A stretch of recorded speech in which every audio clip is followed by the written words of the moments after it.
connection. Yeah. Well, the state police came, and they searched the house, and up in the baby's nursery they found a note, which the Lindberghs say they didn't see. And it was on the sill of the window in the nursery. And they opened it up, and it was a ransom note that they wanted like $50,000 or whatever in $25 bills, blah, blah. And it was written very crudely. So they determined whoever wrote it probably wasn't a native English-speaking person. Okay. It also said not to call the police. Of course, by that time it was too late. Yeah. Well, they have, yeah. So the New Jersey State Police started an investigation of the Lindbergh staff, the Morrow staff, and they eliminated all of them. And they followed up all the leads that they thought they had, and it went nowhere. So what they did was they got together the ransom money. Meanwhile, there's a guy in New York City whose name was John F. Condon, who was a retired school teacher, who took it upon himself to call the state police and say, I will act as an intermediary between the kidnappers and the Lindberghs, and I'll deliver the money, all this kind of stuff. So they let him do it. Meanwhile, they recorded the numbers of all the ransom bills, and they were gold certificates. And they did that on purpose, because at the time they were getting rid of gold certificates and going to Federal Reserve notes, so they'd be easier to track. They had a 57-page booklet of all these numbers that they distributed to banks and retail stores and all this stuff all across the country, saying be on the lookout for these bills. Yeah. And that's pretty much where it languished. They got all kinds of different leads they followed. None of them panned out. A bunch of people tried to perpetrate hoaxes on them.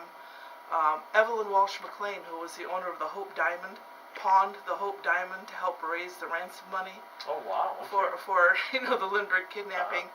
They paid the money, never got the child back. Well, about, I want to say a couple of months later, this was in March, 2 months later in May, there were two truck drivers who stopped by the side of the road about a mile from the Lindbergh house to go out into the woods to relieve a call of nature, shall we say, and they found the rotting remains of an infant out in the boonies. So they take the remains to the local undertaker, because they didn't have a coroner, and he determined that they were the remains of Charles Lindbergh Jr. They bring the child's pediatrician in, and the pediatrician said, I can't say this is him, because I can't tell, it's just it's deteriorated too much. Yeah.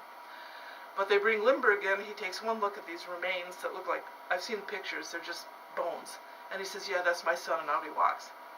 Well, that's where it stays for about two and a half years, until the fall of 1934, when a gas station in the Bronx turns in one of the Lindbergh kidnapping bills.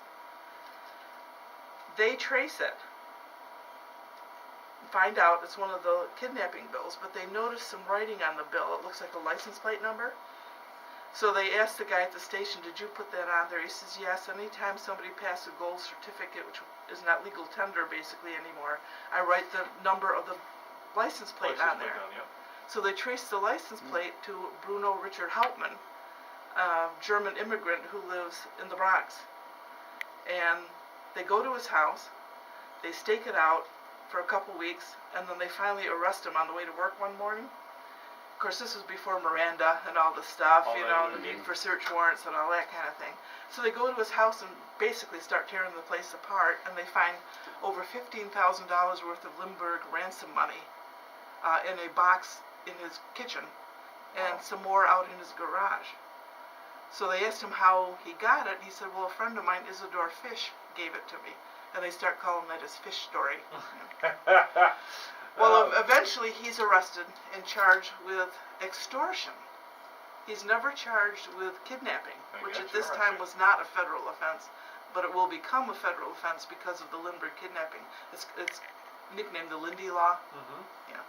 He's put on trial and eventually found guilty of extortion, not kidnapping, and he's sentenced to be executed at Trenton in 1934.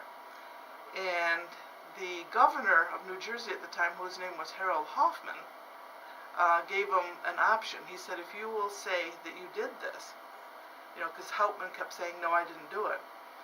If you will say you actually did this and you confess, we will commute your death sentence to life in prison. You can be out in 10 to 20 years. And he wouldn't do it. He was executed. And, to me, if I was given that option, I would sure as heck take it. Yeah. But that's basically it in a nutshell.